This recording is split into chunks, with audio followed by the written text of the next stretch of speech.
തൃശൂരിൽ മഴയിൽ തീരദേശത്ത് നിരവധി വീടുകൾ വെള്ളത്തിലായി. എടത്തുരുത്തി, കയ്പമംഗലം പഞ്ചായത്തുകളിൽ വെള്ളക്കെട്ട് രൂക്ഷമാണ്. പ്രധാന തോടുകൾ കടന്നുപോകുന്ന പ്രദേശത്തെ വീടുകളാണ് വെള്ളത്തിലായത്. എടത്തുരുത്തി 15-ാം വാർഡ് ചെന്ത്രാപ്പിന്നി ബൈപ്പാസിന് സമീപവും പപ്പടം നഗറിലും നിരവധി വീടുകളിൽ വെള്ളം കയറി. പലരും ബന്ധുവീടുകളിലേക്ക് മറ്റും താമസം മാറിയിരിക്കുകയാണ്. നടരാജ് പരശുറാം ചേരുന്ന വിശദാംശങ്ങൾ നൽകാൻ. നടരാജ്, ഇപ്പോഴും അവിടെ മഴ തുടരുകയാണോ? ഈ കുടുംബങ്ങളെ മാറ്റിപ്പാർപ്പിക്കുന്ന നടപടി ഇപ്പോഴും തുടർന്നുകൊണ്ടിരിക്കുകയാണോ? ജില്ലയിൽ പല ഭാഗത്തും രാവിലെ മുതൽ തന്നെ നല്ല രീതിയിൽ മഴ പെയ്യുന്നുണ്ട്. നേരത്തെ ജീന സൂചിപ്പിച്ച സ്ഥലങ്ങളിലൊക്കെ തന്നെ വലിയ രീതിയിലുള്ള വെള്ളക്കെട്ട് അനുഭവപ്പെടുന്നുണ്ട്. പല സ്ഥലങ്ങളിലും വീടുകളിൽ വെള്ളം കയറിയിട്ടുണ്ട്. ദേശീയപാത നിർമ്മാണത്തെ തുടർന്ന് വെള്ളം ഒഴുകി പോകുന്ന തോടുകൾ നികത്തിയതും കൂടുതൽ വെള്ളക്കെട്ടിന് പല ഭാഗത്തും കാരണമായിട്ടുണ്ട്. വീട്ടുപറമ്പുകളിലേക്ക് തോടുകൾ കവിഞ്ഞൊഴുകി 50ഓളം വീടുകളിൽ വെള്ളക്കെട്ട് രൂക്ഷമായ ഒരു സ്ഥിതി കയ്പമംഗലത്ത് പല ഭാഗത്തുമുണ്ട്. അതുപോലെ തന്നെ റോഡുകളിൽ വെള്ളക്കെട്ട് മൂലം സഞ്ചരിക്കാൻ പറ്റാത്ത സ്ഥിതി പല ഭാഗങ്ങളിലും ഇട റോഡുകളിലുമുണ്ട്.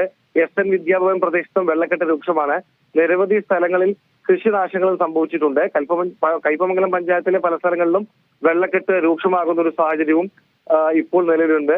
ജില്ലയിൽ പല ഭാഗത്തും നല്ല രീതിയിൽ മഴ പെയ്യുന്ന ഒരു സാഹചര്യമാണ് ഇപ്പോൾ വന്നിട്ടുള്ളത്. തൃശൂർ വാഴാനി ഡാം നാളെ തുറക്കുമെന്ന അറിയിപ്പ് ഇപ്പോൾ ജില്ലാ കളക്ടറിൽ നിന്ന് വന്നിട്ടുണ്ട്. രാവിലെ 6 മണി മുതൽ വൈകിട്ട് 6 മണി വരെ ഷട്ടറുകൾ തുറന്ന് അധിക ജലം പുറത്തേക്ക് ഒഴുക്കുമെന്നാണ് ജില്ലാ ഭരണകൂടം ഇപ്പോൾ അറിയിച്ചിരിക്കുന്നത്.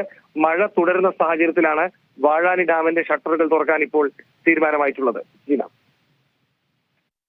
നടരാജ്, എന്താണ് ഇപ്പോൾ ജില്ലയിൽ നൽകിയിരിക്കുന്ന മുന്നറിയിപ്പ്? എന്താണ്? വെള്ളക്കെട്ട് രൂക്ഷമാകുന്നു, പല വീടുകളിൽ നിന്നും ആളുകൾ മാറി താമസിക്കേണ്ട ഒരു സാഹചര്യമൊക്കെ ഉണ്ട്. അപ്പോൾ നിലവിലുള്ള മുന്നറിയിപ്പ് എന്താണ് ജില്ലയിൽ?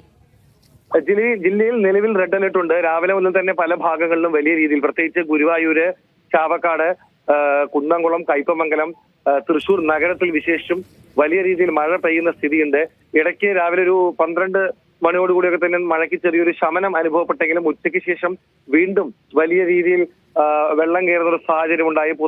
ഗുരുവായൂർ പൊന്നൂർക്കുളം ഭാഗത്തൊക്കെ തന്നെ പല സ്ഥലങ്ങളിലും വെള്ളം കയറുന്ന സ്ഥിതി ഉണ്ടായി. ദേശീയപാത നിർമ്മാണ പ്രവർത്തനം നടക്കുന്ന പല ഭാഗങ്ങളിലും ഇത്തരത്തിൽ വെള്ളം കെട്ടി നിൽക്കുകയും വീടുകളുള്ള ഭാഗങ്ങളിലേക്ക് ഒഴുകി പോകുന്ന സാഹചര്യവും ഉണ്ടായി. ഇത്തരത്തിൽ പല സ്ഥലങ്ങളിലും ആളുകളെ മാറ്റിപ്പാർപ്പിക്കേണ്ട സാഹചര്യമുണ്ട്. പല സ്ഥലങ്ങളിലും ആളുകളെ മാറ്റി പാർപ്പിച്ചിട്ടുമുണ്ട്. നിരവധി ക്യാമ്പുകളും പ്രവർത്തനം തുടങ്ങിയിട്ടുണ്ട്. എന്തായാലും വരും ദിവസങ്ങളിലും മഴ കനക്കുകയാണെങ്കിൽ പല സ്ഥലങ്ങളിലും കൂടുതൽ ക്യാമ്പുകൾ തുറക്കേണ്ട സ്ഥിതിയാണ് ജില്ലയിലുള്ളത്.